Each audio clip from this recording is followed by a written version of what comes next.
Hey everybody, it's Sam from the Hazelton Library, and this week's video is going to be one of a three-part series that I want to talk about tie-dye, which is a really big passion of mine. I've been doing it for a couple of years now.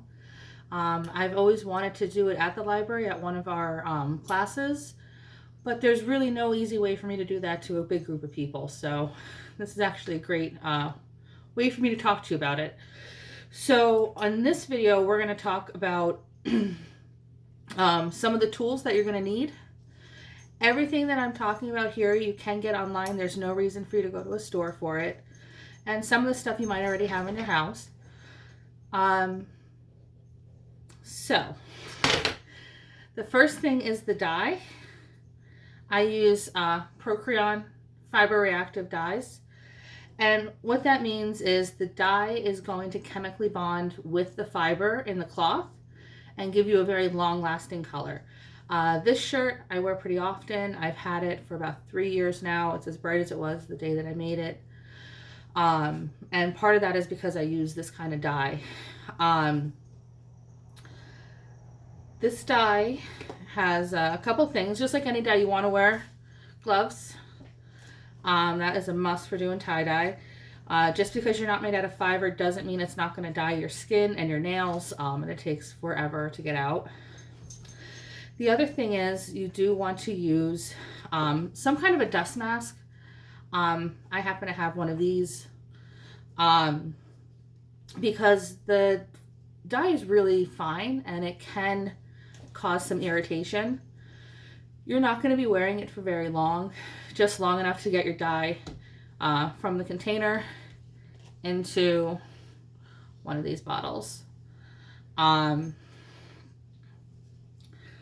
like 8-ounce bottles. That seems to be a good size for me for what I do. I don't do really large batches of tie-dye.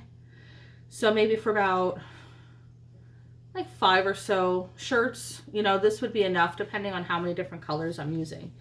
The kind of top that you want is one of these. Sometimes you have to order these separate from these and separate from these. But all three are important to have. And then you need rubber bands. You can use, this is synthetic sinew. So what's nice about synthetic sinew is it's very, very strong and you can pull on it hard. In this shirt, there's not a lot of white at all. I actually did a different kind of dye on this where I used ice. But if you want to get some like crisp white lines in your dye, like synthetic sinew is definitely what you want to use. If not, you can use dental floss. That does work. And then some other odds and ends. Sometimes you need clothespins or these little hair clippy things. And sometimes I do use hemostats. The last thing that I think is really important to have, other than this fiber reactive dye, is to have something called soda ash. And it looks like this, just a white powder. It's the same soda ash that you would use to change the pH in your swimming pool. And it allows the pores in the fiber to open up and to accept the dye better. And you really do see a different result with it. I wasn't quite sure if it was needed at first, but there's definitely a difference between the shirts that I have using soda ash and the shirts that I have without using soda ash. If you like, you can go online and there are tie-dye kits. They're absolutely fine to get, especially if you're just getting into tie-dye and you're not quite sure if you want to make a full investment in it. The nice thing about it is the dye is already poured into these bottles, which is probably the hardest part of tie-dye, is getting the dye in there. They would work for the rest of the videos that I'm going to be doing here if you wanted to get a tie-dye kit. The kind of fabric that we're going to be dyeing, this dye dyes only cotton and rayon. So you need to get 100% cotton clothing. This is a men's undershirt. I tend to buy them. You can get them in packs of like 3 or 8 or whatever. They're pretty inexpensive that way. And they're, I don't know, they're just easy to find, and I find that they fit everybody. Sometimes like I'll go through thrift stores to try to find clothing, but that's, you know, going through each and every one to see if it's 100% cotton, which can be a little time consuming. So yeah, what you're gonna need for our next video to go along with me is 100% cotton garment, like a t-shirt. Please stay away from anything heavy, so no hoodies, no towels, no bathrobes. You can tie-dye them, but they just take a lot of dye, and it's a little different technique that I'm not going to be going over next time. So you're going to need 100% cotton garment. You're going to need some dye.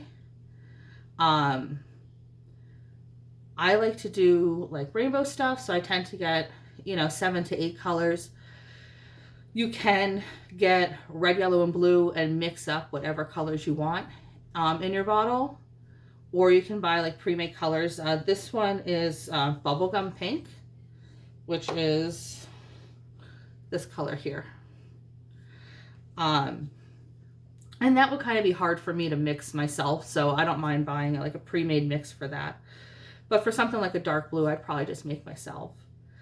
So we need the dye, a shirt, some bottles, one for each color that you're going to be using, pair of gloves, and some kind of a dust mask to wear when you're handling the dye.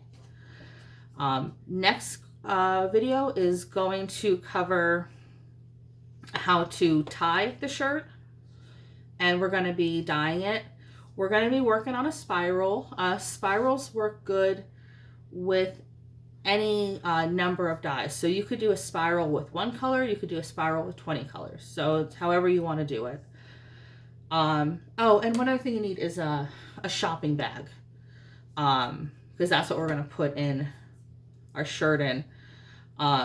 When you dye, you want to keep, as long as the fabric is wet, the dye is going to continue to react with it. So the goal is to keep it moist, and you want to keep it kind of in a warm place. So yeah, you just need 1 bag. Well, that's about it for my introduction to tie-dyeing. I hope to see you next time.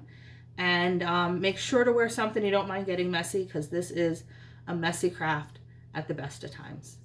I hope you guys are staying safe, and we'll see you soon.